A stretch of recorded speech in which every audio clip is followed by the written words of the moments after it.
Guys, gawa tayo ng munggo sprout.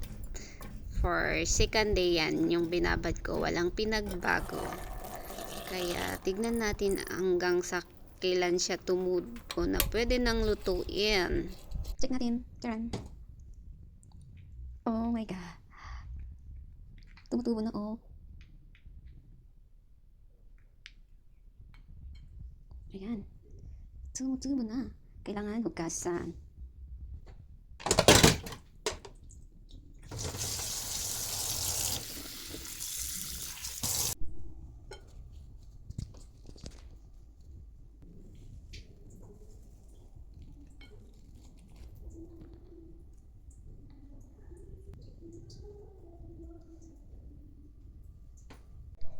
So, check natin.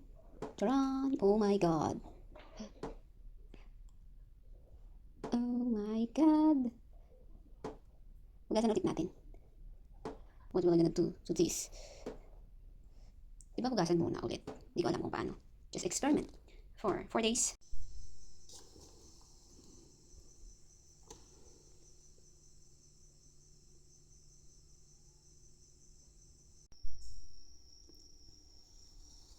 Okay. Malapit na.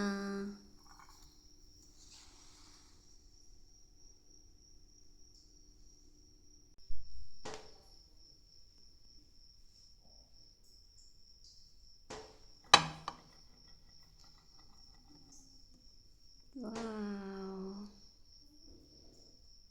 Again.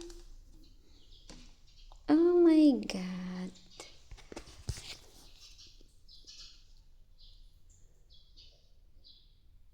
Lumalaki na siya. Here. Guys, tignan nyo. Bumukol na siya. O, diba? Let's see kung kaano siya kalaki. Oh, there. O, diba? Ang galing. Pwede nang lutuin. Mamayang gabi, iluluto ko na to. Taran. Pwede na to. So, let's see again kung, taran. Ayan ang aking, nabawasan ko na kahapon. So, tumaas na naman. Mag-harvest tayo nito.